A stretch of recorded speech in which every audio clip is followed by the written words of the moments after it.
Baik, selamat malam. Shalom. Assalamualaikum warahmatullahi wabarakatuh. Salam sehat untuk semuanya. Nah, ketika kita mendengar tiga kata dasar ini, ada segmentasi pasar, ada target pasar, gitu, pasar jasa, maka yang muncul dalam benak atau pikiran atau kepala Bapak Ibu gitu ya, itu kira-kira apa mengenai pasar gitu ya. Silakan dilihat, coba dilihat. Ini pasar gitu ya. Yang muncul di pikiran Immanuela pasar itu apa? Orang Atau berjualan nih. ada proses penjualan di sana. Ada apa lagi pasar itu? Pak Dane, Transaksi jual beli. ada transaksi jual beli ya, ada perjumpaan antara pedagang dan penjual, ada proses tawar menawar gitu ya. Nah, kalau kita bicara soal pasar, maka pasar itu kan sesuatu tempat yang besar di mana semua keinginan dan juga kebutuhan manusia atau konsumen ada di sana, gitu ya. Nah, kalau kita membagi pasar, maka pasar itu tentunya suatu bangunan, suatu tempat di mana semua kebutuhan diharapkan gitu ya, semua kebutuhan dari manusia atau pelanggan gitu ya, ada di sana, bisa terpenuhi gitu ya. Nah, entah itu kebutuhan, entah keinginan. Nah, karena pasar yang luas ini, Bapak Ibu, pasar yang besar ini, maka pastinya banyak sekali kebutuhan-kebutuhan yang ingin dicapai atau ingin dimiliki oleh kita sebagai pelanggan atau kita sebagai pembeli begitu ya.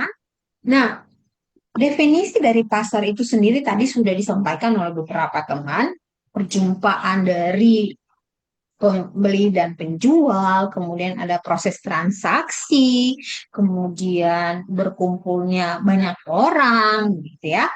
Nah, dengan tujuan masing-masing. Nah, sekarang kita masuk.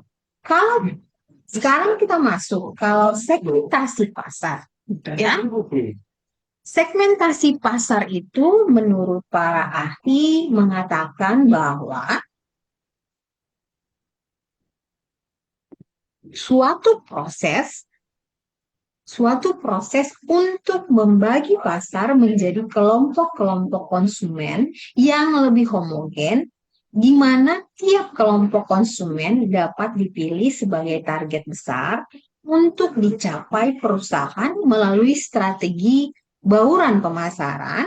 Dalam setiap segmen terdiri dari individu dengan kebutuhan dan keinginan yang sama dan mempunyai respon yang sama terhadap usaha pemasaran yang ditawarkan.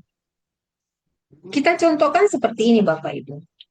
Semua yang hadir dalam Zoom meeting malam hari ini punya kebutuhan untuk makan. Saat ini kebetulan mungkin di jam-jam makan malam, gitu ya, kebutuhan untuk makan. Namun ketika ditanya, Bapak Ibu mau makan apa? Maka pasti setiap kita itu punya kebutuhan makan itu pilihannya berbeda. Gitu. Pilihannya berbeda, gitu ya.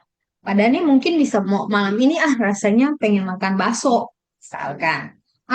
Kok ada mungkin pengen makan, saya pengen makan martabak telur misalkan itu, gitu ya. Immanuela mungkin pengen makannya itu, saya pengennya makan nasi padang di malam hari, gitu. Atau ada yang mungkin Ibu Lapika atau siapapun yang mungkin lagi ngidam-ngidam, saya tidak pengen itu semua. Saya lagi pengen makan rujak di malam hari. Kebutuhan akan makan ini semua orang punya, tetapi setiap orang berbeda. Itulah gunanya segmentasi pasar supaya kita membagi kelompok yang homogen ini, yang bermacam-macam ini menjadi satu supaya apa? Mereka memiliki pilihan yang sama gitu misalkan. Oh, yang nasi Padang, kelompok nasi Padang, yang kelompok rujak, yang kelompok misalkan martabak dalam kondisi kebutuhan, itu kebutuhan kita. Ya, Bapak Ibu. Nah, dari situ sedikit ada gambaran ya bahwa segmentasi pasar itu dimaksud supaya membagi kelompok gitu ya, kelompok-kelompok konsumen itu dapat dilakukan supaya mencapai apa? Mencapai apa yang disebut dengan target kita, keinginan kita, kebutuhan kita atau kebutuhan pasar gitu ya. Itu segmentasi ya. Sehingga ini orang-orang ini yang punya respon yang sama terhadap suatu produk ini gitu. Orang-orang ini yang punya respon yang sama terhadap suatu jasa ini, produk jasa misalkan gitu ya. Dari sekian banyak maskapai penerbangan, saya lebih memilih Garuda. Dari sekian banyak maskapai penerbangan, misalkan untuk jasa di bidang industri penerbangan, saya lebih suka Line karena untuk kelas menengah ke bawah, misalkan karena harganya terjangkau. Itu kan berbeda-beda. Nah, dasar dari segmentasi pasar itu ada 4 hal, gitu ya Bapak Ibu. Ada 4 hal di dalam membuat segmentasi pasar. Yang pertama kita lihat dari segmentasi geografis. Kemudian ada segmentasi demografis. Kemudian ada segmentasi psikografis dan segmentasi perilaku. Ya, Bapak Ibu. Nah, di dalam segmentasi geografis itu lebih menekankan pada bagaimana pembagian itu berdasarkan negara, berdasarkan wilayah, provinsi, kota, atau bahkan lingkungan rumah tangga. Contohnya, kita membagi wilayah berdasarkan negara-negara Asia. Kalau negara-negara Asia, kalau kita mau membuka restoran makanan, maka kita tahu bahwa orang Asia itu sukanya makan nasi. Tidak bisa dikasih pizza, gitu ya. Maka itu membagi berdasarkan negara, gitu ya. Kalau provinsi, provinsi ini notabene lebih banyak wilayah kepulauan, misalkan. Atau provinsi ini lebih banyak wilayahnya itu pegunungan. Maka yang kita tawarkan, produk yang kita tawarkan harus sesuai dengan situasi geografis. Gitu maksudnya ya. Selanjutnya kita bahas tentang prosedur segmentasi pasar. Nah, segmentasi pasar adalah proses membagi pasar jasa menjadi beberapa kelompok yang memiliki karakteristik kebutuhan, tadi sudah dikatakan, kemudian preferensi yang serupa agar penyedia atau perusahaan layanan itu dapat menyusun strategi pemasaran yang lebih efektif. Ketika kita sudah tahu bahwa, eh, setelah melakukan segmentasi berdasarkan 4 dasar segmentasi itu, kita akan tahu bahwa, ini orang-orang yang suka seperti ini. Pelanggan menyukai yang seperti ini. Kita sudah langsung punya gambaran, begitu ya Bapak Ibu. Nah, bagaimana prosedur dari segmentasi pasar jasa itu? Biasanya melakukan beberapa langkah, Bapak Ibu. Yang pertama itu identifikasi variabel segmentasi. Ya, dalam proses apa yang kita sebut dengan prosedur ini, maka yang pertama tentukan dulu variabel-variabel yang relevan untuk membedakan segmen pasar. Setelah kita tahu 4 dasar dari segmentasi itu, kita bisa menentukan gitu ya, yang mana ini pasar yang cocok dengan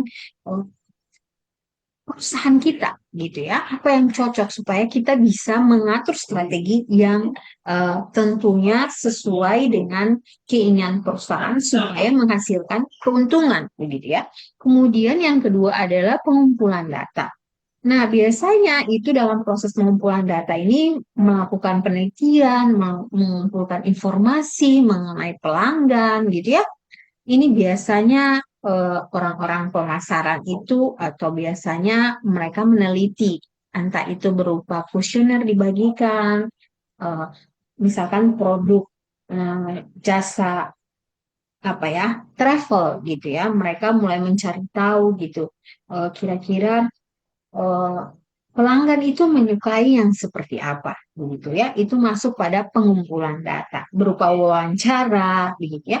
Kemudian dari hasil pengumpulan data, identifikasi kemudian hasil pengumpulan data itu dilakukan analisis, lalu bisa melakukan pengelompokan segmen dari jumlah sekian banyak orang yang menjadi targetnya, mulai dikelompokkan gitu ya berdasarkan pasar atau kesukaan atau apa namanya kebutuhan atau keinginan pelanggan. Dari situ baru diadakan pemilihan segmen target gitu ya. Pemilihan segmen pasar yang paling potensial sesuai dengan tujuan bisnis. Dari rangkaian 5 rangkaian prosedur segmentasi ini, pada akhirnya perusahaan akan memutuskan kira-kira pasar mana ini, orang-orang mana yang bisa kita jadikan sebagai segmen pasar potensial, yang tentunya potensial di sini orang-orang yang nantinya, pelanggan yang nantinya akan kembali lagi untuk membeli produk kita, gitu, atau memakai jasa kita, gitu ya. Sehingga terus akan berkelanjutan proses dari perusahaan ini tidak stuck gitu ya, tetapi selalu ada keberlanjutan dan menghasilkan keuntungan tentunya bagi perusahaan gitu ya. Itu bagian yang disebut dengan prosedur segmentasi pasar. Nah, Bapak Ibu, langkah berikutnya adalah perencanaan strategi setelah kita sudah tahu begitu bahwa pasar mana ini yang potensial, orang-orang mana ini yang potensial untuk bisa dijadikan uh, pasar kita begitu ya. Kemudian yang berikutnya adalah perencanaan strateginya. Setelah itu entah strategi itu melalui apa, bauran pemasaran, mulai dari produknya, promosinya, kan, kemudian ada tempatnya atau place-nya, kemudian ada price atau harga yang ditawarkan. Mulai di situ dirancang, kemudian implementasi dan evaluasi itu dilakukan supaya terus berkelanjutan menghasilkan sesuatu yang baik atau menguntungkan bagi perusahaan. Konsentrasi segmen tunggal itu biasanya perusahaan hanya bisa memilih dan menentukan satu atau sebuah segmen gitu ya, karena dia tunggal gitu. Seperti misalkan PT Sayap Mas itu hanya dia berkonsentrasi pada jasa travel saja gitu ya. Dia tidak membuka atau melebarkan sayapnya untuk yang lain gitu ya. Jadi hanya satu, konsentrasinya hanya pada satu apa namanya? Satu usaha begitu ya. Karena apa? Bisa jadi kalau konsentrasi segmen tunggal ini bisa jadi mungkin sumber daya yang dimiliki itu masih belum terlalu besar, modalnya masih kurang gitu ya, sumber daya manusia mungkin pekerjanya masih sedikit gitu ya, sehingga bisa saja belum bisa melebarkan, cuma memproduksi satu produk jasa saja. Ya, dari Bapak Ibu yang mau bertanya, silakan.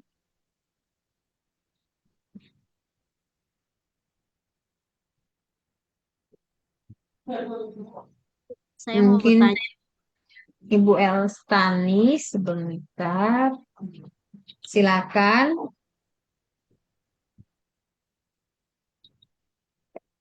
Elstani silakan.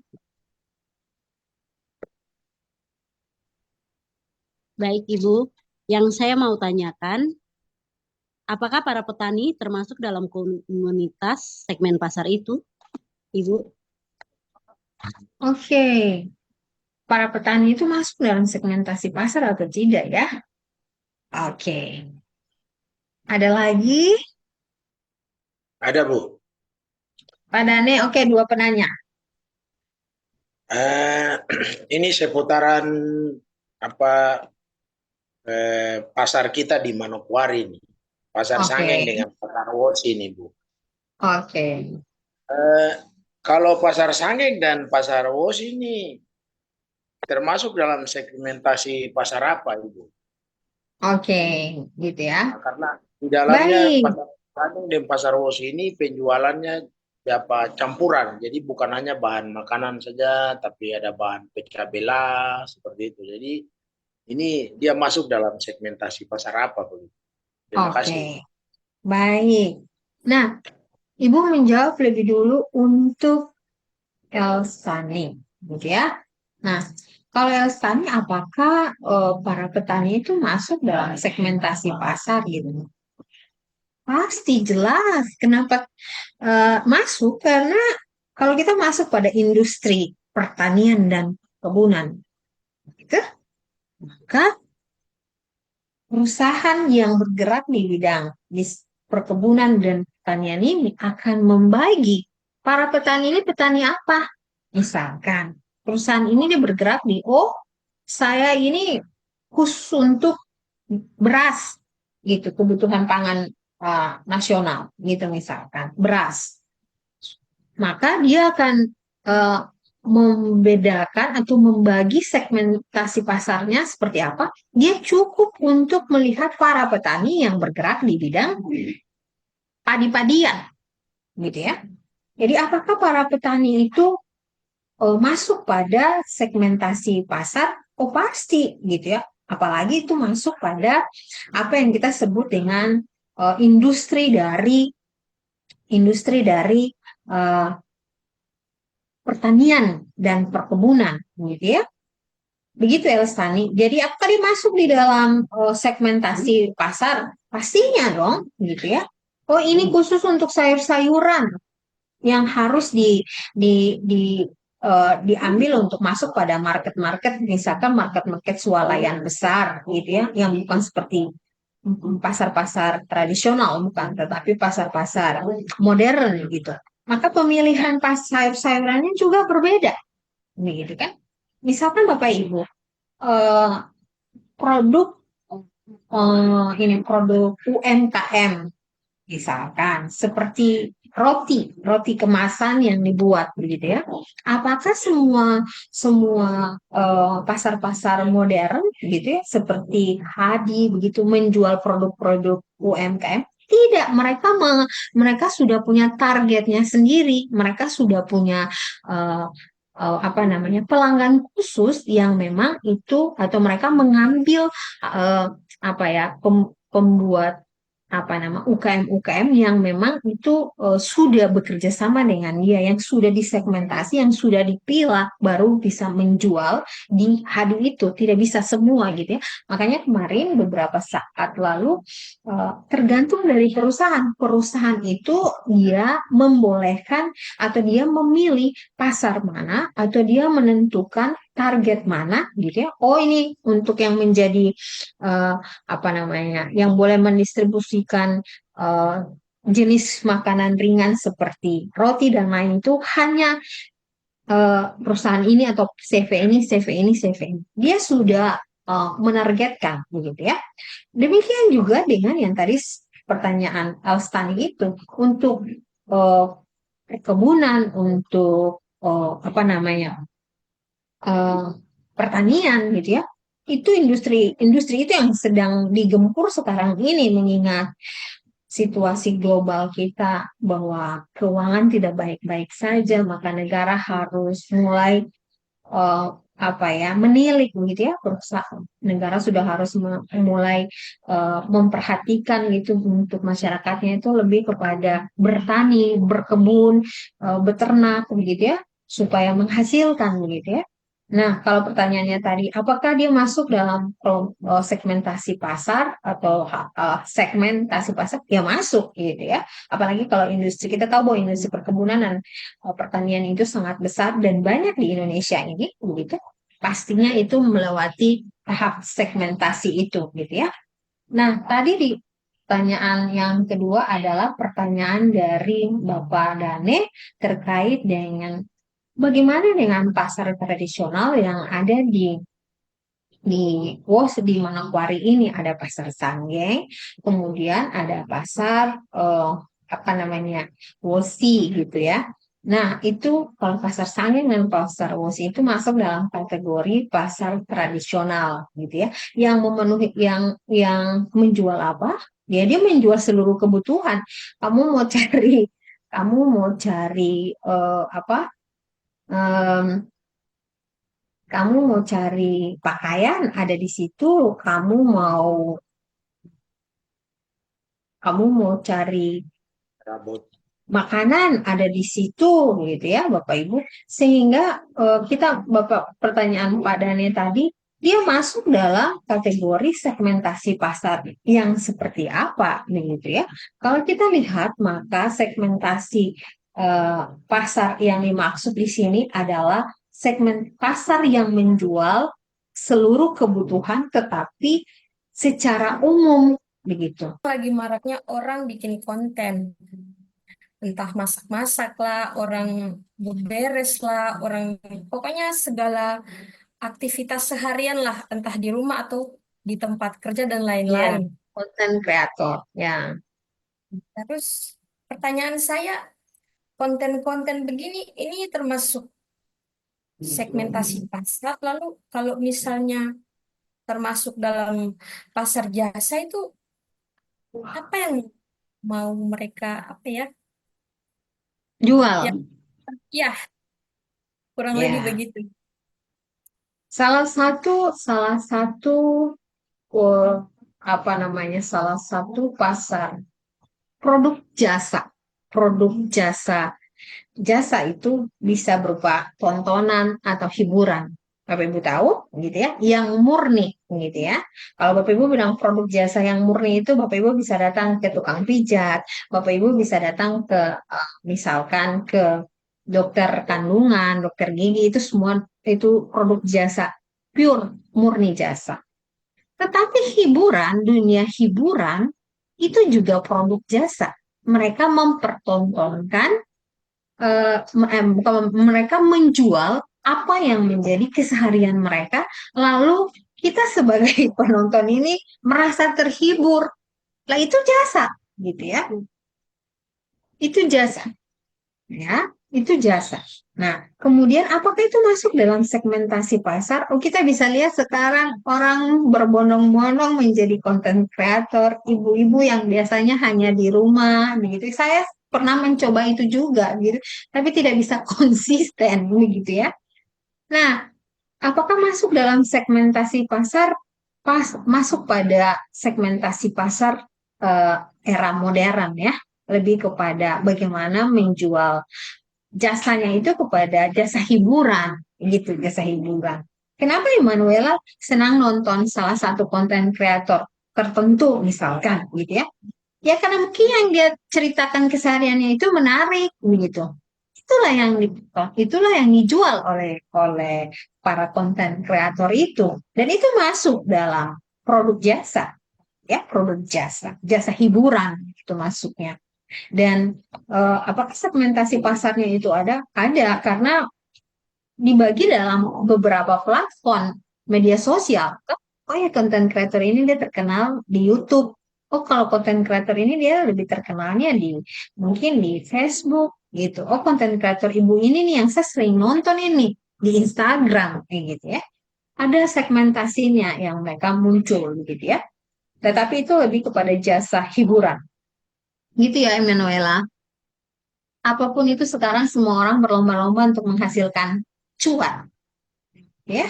Jadi jangan kalah juga. Mungkin Adam juga mau jadi konten kreator, begitu ya, gitu ya. Atau Pak Dane, saya juga pernah mencoba bahkan FB biasa itu saya ubah menjadi FB Pro begitu, tetapi apa ya, tidak konsisten begitu ya.